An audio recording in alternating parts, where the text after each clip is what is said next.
Thank you, everyone. And it's just so fantastic to see such an amazing gathering here today with the energy and the knowledge and experience in the room, and I think great things are going to happen. So that's so exciting. I've just got a couple of slides. So I tried to think about what I wanted to say while we had everyone here together, and I've come up with these two key points that I want to make, and then we'll expand on those in the workshop later. But the first one is this one, and it's something that I wish I had understood much more about before we had our disaster in 2009, and that is the idea of stages of grief.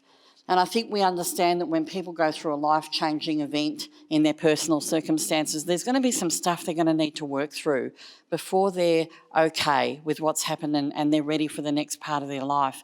I think that whole communities go through stages of grief after a disaster.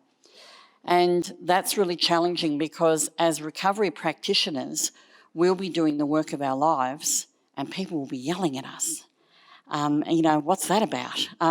We couldn't be working harder than we already are, and yet people are angry and disappointed and frustrated and overwhelmed.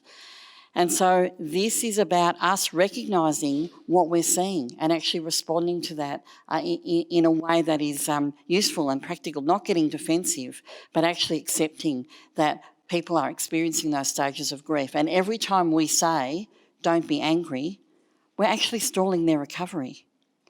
So we've got to have a different approach, and that is to be okay with that grief and distress and to sit with people in their pain and actually to help them move through these stages. And that's a bit of a different approach to the work. And the other diagram that I was really keen to share is this one. And some of you may have seen this one before. It comes from the National Recovery Handbook. And it actually is a researcher's representation of the experience of disaster recovery, not just in Australia and not just from bushfires, but from around the world and multiple different types of disaster. And what we can tell is that there's quite a predictable pattern to what happens for people in this space. And so we see at first there is a bit of a sense of the heroic. So we have feelings of altruism. Everyone's in this together. Great courage. Lots of stories of lucky escapes and generous, efforts of people to try and mitigate the effects of the disaster. And there's a real focus on family and friends and neighbours. And then shortly after, there is another bit of a peak, and that is to do with community and that sense of a shared survival and an absolute confidence that the help will come and that things will get back to normal. Now, the researchers tell us that phase, those first two peaks last for about 3 days. I actually think you've got a bit longer than that. I reckon it's about 3 weeks. I think that first 3 weeks you'll find that there is that sense of everyone pulling together and getting through the disaster together. And then a little while later, the wheels fall off.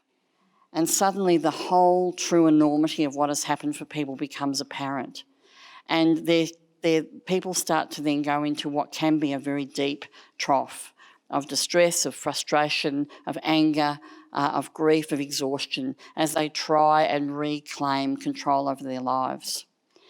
Now, the work that we do in recovery has a very direct bearing on how deep that trough is.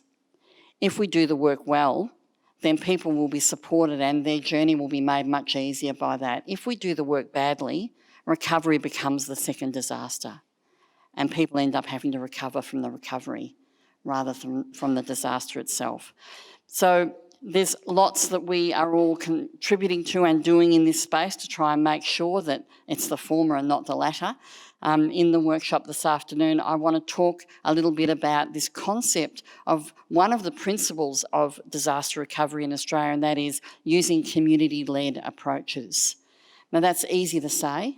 It's pretty hard to do, especially when we're under such pressure to get stuff done, to get in there and get recovery happening and get things fixed up. So I want to use a process that I'm calling community continuity to explore that idea of community-led approaches and to try and shine a different light on how we might support communities in their recovery. Thank you.